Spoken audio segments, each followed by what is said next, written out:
kedua, makanan itu ada seseorang makanan sudah bagus, cuman setelah dia makan masih tetap sakit. Apakah ada hubungannya ketika dia mau belum makan dia tidak berdoa dengan hubungan setan itu?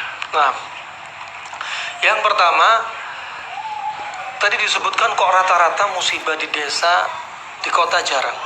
Di kota ini Masya Allah zina banyak. Tahu Jakarta kayak apa? Ya. Terus homer, wah, udah karu-karuan tuh tempatnya. Tapi kesyirikan, alhamdulillah, sangat mending dibanding pedesaan. Ya, ini bikin Allah murka. Ya. Dan Nabi SAW sebenarnya juga demikian. Ya. Di antara anjuran untuk hijrah dari kampung Badu ke kota. Ana nggak nyuruh antum hijrah dari Lumajang ke Jakarta, enggak. Kampung Badu ini di gunung, yang jauh dari fasilitas ilmu agama, itu maksudnya. Ya. Untuk hijrah kemana? Ke perkotaan. Kenapa? Karena tempatnya ilmu apa? Fil hadar, di kota. Nah, hijrah diantaranya hijrah dari negeri kafir ke negeri kafir yang lebih mending, juga nggak mengapa. Dari negeri kafir ke negeri ke negeri muslim. Hijrah dari tempat yang penuh dengan maksiat ke tempat yang lebih baik. Ya, itu bisa dinamakan hijrah. Nah, kemudian yang berikutnya apa tadi? Masalah makan.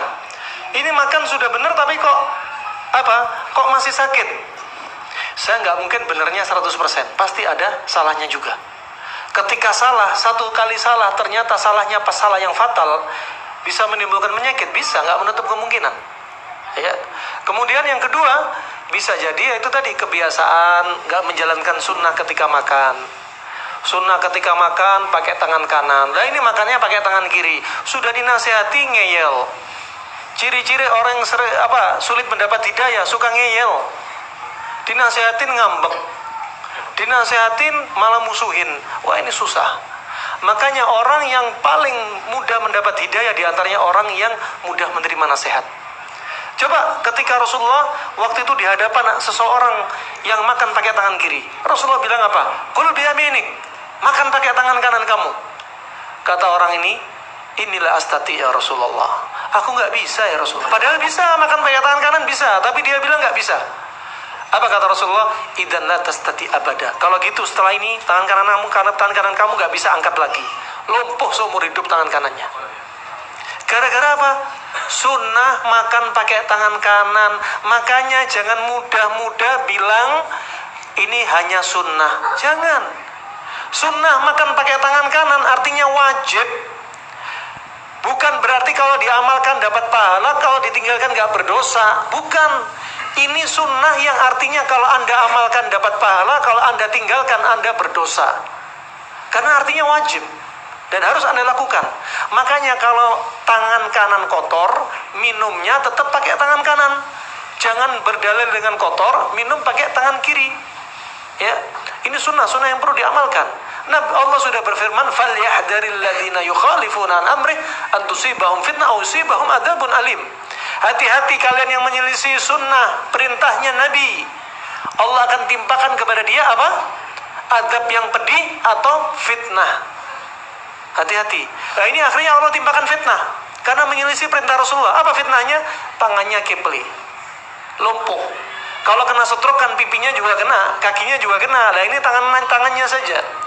Menunjukkan ini azab, ya. Kemudian sunnah yang berikutnya pula baca bismillah. Yang dibaca jangan bismillahirrahmanirrahim. Juga yang dibaca jangan Allahumma barik lana fima razaqtana. Bukan, cukup baca bismillah. Itu sunnahnya, ya. Kenapa demikian? Karena Nabi yang merintah. Karena Nabi ketika melihat sahabat yang ketika makan lupa, Nabi sampaikan apa? Bismillahi awwalahu wa akhirahu. Kemudian sahabat yang lupa tinggal makannya tinggal 10 atau 20, kemudian sahabat membaca yang diajarkan Nabi, kemudian Nabi tertawa. Ya Rasulullah, ma'adhakak. Apa bikin kau tertawa ya Rasulullah? Sesungguhnya setan muntah setelah kamu baca bismillah tadi. Di sini menunjukkan kalau Anda makan nggak baca bismillah, setan ikut makan bersama Anda. Sama bapak ibu-ibu juga, bapak-bapak yang mendatangi istrinya kalau nggak baca juga demikian, setan ikut berhubungan intim dengan anda dan istri anda. Hati-hati ya. Sebagaimana disebutkan oleh para ulama. Apa sebentar, yang sudah pernah ngaji lama diem. Saya tanya bapak-bapak yang ada hadir di musola ini, khusus jamaah musola. Permisi Pak, doanya mendatangi istri apa Bapak? Bukan Pak Mahmud ini. Apa doanya mendatangi istri? Bismillahi. Hah? Bismillahirrahmanirrahim. Ya, istrinya sudah siap digemplang nanti masuk kamar mandi tidur. Nah, mau mendatangi istri, Bismillahi Allahumma. Bismillahi. Nah, apa doanya Bapak? Allahumma ini a'udzubika minal khubzi wal khaba'ith. Keliru masuk kamar mandi. Coba semuanya baca bismillah. Termasuk doa mendatangi istri apa Bapak? Bismillahi. Antum? Oh, belum nikah antum. Nah, kalau antum. Oh, sudah jelas ya insyaallah.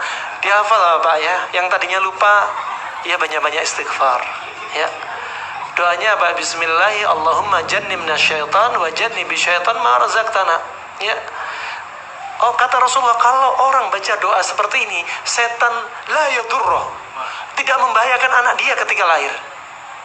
Disebutkan oleh para ulama, artinya membahayakan apa? Tidak menyesatkan dia. Bisa jadi banyak orang sesat karena bapak-bapaknya mungkin nggak baca doa dulu. Nah, juga di sini mengganggu ketika bayi baru lahir. Biasanya bikin setan itu dibikin apa? Bayinya nangis. Tapi bukan dokter atau bidannya loh ya.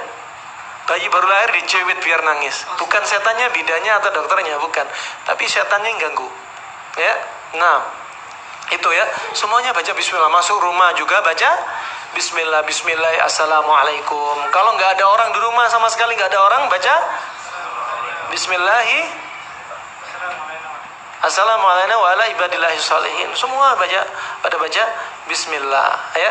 Maka makan baca bismillah penting sekali. Ketika ada anak kecil makan sono kemari ya, Rasulullah bilang apa? Ya ghulam, samillah, kul biyaminik wa kul mimma yalik. Wahai anak kecil, makan pakai tangan kanan kamu. Wahai anak kecil, baca bismillah. Di sini Rasulullah nggak bilang baca bismillahirrahmanirrahim, enggak, tapi hanya baca bismillah. Nanti ada yang tanya, loh kok ini beda sama pelajaran kita ketika di SD? Iya, karena di SD ini nggak tahu dalil yang nulis. Ya, dalilnya nggak nyampe pada mereka. Nah, cukup insya Allah. Ibu-ibu ada pertanyaan?